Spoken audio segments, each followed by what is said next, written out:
Greetings, booktubers, and welcome back at Grammaticus Books. Welcome to week 3 of Rocket Summer, where you read vintage science fiction from the 1950s. This is Rocket Summer, which is a reading event created by Michael K. Vaughan over on his fantastic channel. And during this Rocket Summer, each week I've been pulling out a pulp magazine from the previous decade. You start in the 1930s with Rocket Summer, then you go to the 1940s in week 2, 1950s in week 3, and the 1960s in the last week of it.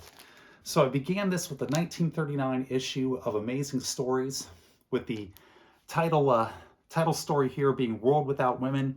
And here you get a painting to go with World Without Women. And this absolutely dreadful science fiction story, The World Without Women. I followed that up with Amazing Stories from 1942, with the title story being Crusade Across the Void, which was just basically an over-the-top Buck Rogers story. And there you've got artwork there from the title story as well. Really cool vintage science fiction artwork.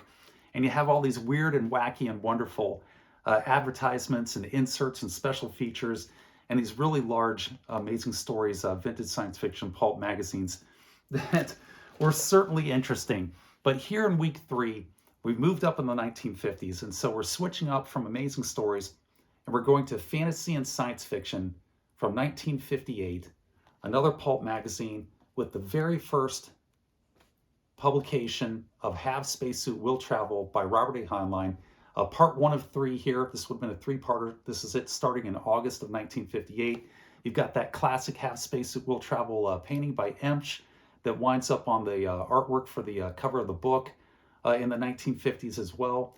And you've got a lot of changes. It's much smaller, as you can see, compared to Amazing Stories.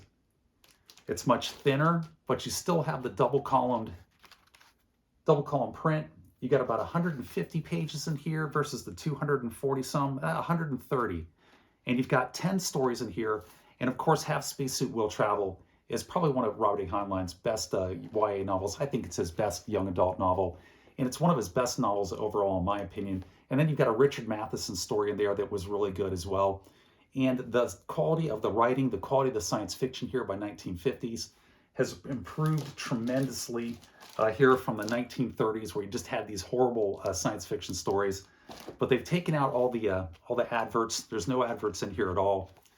And they've taken out all the special features. And it's not nearly as fun. It's much better science fiction. And the pulp magazine, it isn't nearly as fun to read as when you're reading about contagious dandruff, and you need their the medicine that they're selling for contagious dandruff in the advert in here, or the photos from around the world of naked women and all the other crazy stuff that was in these magazines, or how Hitler's voice is mesmerizing people. All that is gone. So you get much better science fiction here in 1958, but you get a much duller kind of magazine. So it's a trade-off. But that's it. That's the week 3, start of week 3 for Rocket Summer. We've got Amazing Stories, or I should say fantasy and science fiction, rather than Amazing Stories. That was the previous 2 weeks. With the very first publication of Have Spacesuit Will Travel, which is a fantastic Robert A. Heinlein. It's one of his best. Heinlein can be up and down. You can get some Heinlein that really just will not do it for you. But this is actually a very good story if you haven't read it. I do recommend it, Have Spacesuit Will Travel. And with that, I'm going to wrap this one up and say take care, be safe, and I'll catch you guys next time.